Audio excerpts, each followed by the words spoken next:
hard to catch. They're hard to catch, you know. I can tell you, Strike King Pro Team Dribbler, how many of you guys watch it? Maybe 2 or 3 weeks ago, you see me, I shot a show on home lake. It's hard to make a show there. I mean, you might wind up catching a bunch of little, you know, little fish. Only a few good fish. You know, and, you know, a guy like Dance, he's got to catch all 8-pounders, so he's not going to Lake Washington. I mean, I'm just telling you like it is. Don't be fooled. Don't be fooled. In most TV shows where they're just whacking big one after, unless you're on Falcon. Strike King Pro Journal last week, who was on Falcon?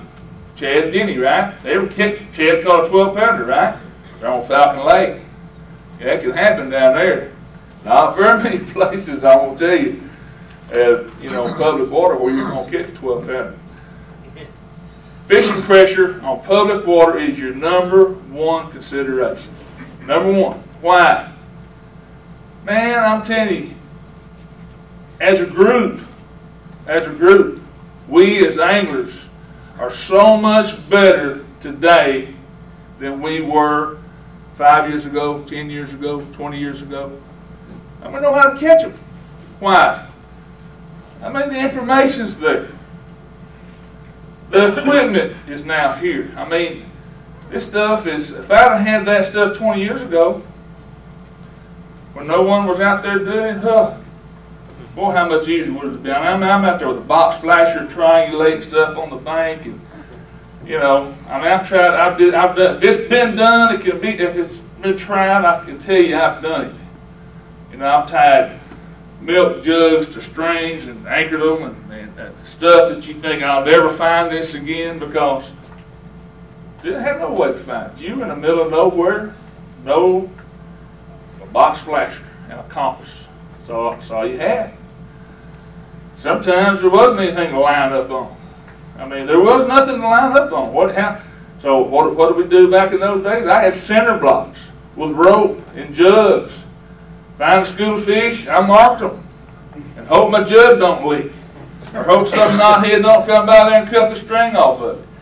I mean, you know, I've been through all that stuff. Nowadays, man, it made life so much easier. Personally, I wish it was like it was 20 years ago, because I had a big advantage. Visualization, of course, we've got great electronics now that help us visualize what's down there, but it's still important to be able to visualize what you're fishing.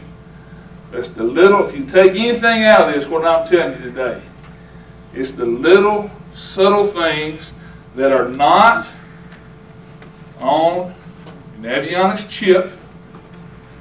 It's things that you have to pay close attention to with your electronics to find them. But anymore, the electronics, let me say it, I could sum it up like this. Electronics are so good nowadays that where I used to have to find the fish with my rod and reel, now my rod and reel simply verifies what I'm seeing with my electronics. I just verify, yeah, those should be bass, and I cast in there, yeah, those are bass. So, I said I wasn't going to give you a lecture on electronics, but I can tell you they're that important nowadays. A few things to think about when you're structure fishing. Things you may or may not think about. Things that put fish on the structure and that move fish off the structure. I can tell you how many times I'll find some bass on structure, and you go there first thing in the morning, and you fish, they're not there. Or if they're there, they're not biting. Come back about 10, 11 o'clock in the morning, sun's up, water's kind of laid down, it's brightened up, and they're there. Early morning, low light, they can come up, they can roam, they can spread out, they can do things, they don't bite, they're not active, the sun gets up, pushes them down on the structure, and they're catchable. Another thing that does that to you, you know, cloudy weather. But the biggest nemesis to structure fishing, listen closely, rising water. A lot of guys don't know that. A lot of guys don't know that. Rising water moves fish off structure. In almost without exception, if the lake comes up, especially the reservoir, we're talking mostly about reservoirs here, the water comes up, they're going to move.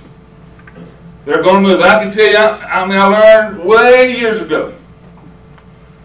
I have fish on structure. You get a big rain during the night, water comes up 3 or 4 inches, forget it. Forget it. They're not going to be there. They're going to move. I about guarantee you they're going to move. They're not going to stay there. You go out there and try it. Yeah, you might catch a fish or two, but it's not going to be good if the water comes up. And the more it comes up, the worse it is. Worse it is. Now, those are just some things about structure fishing you need to know.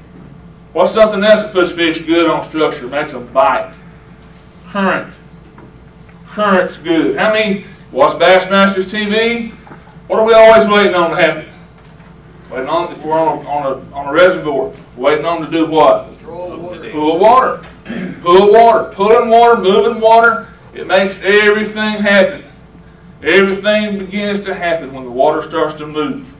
So current, bright skies, steady or falling water levels, those are all positives.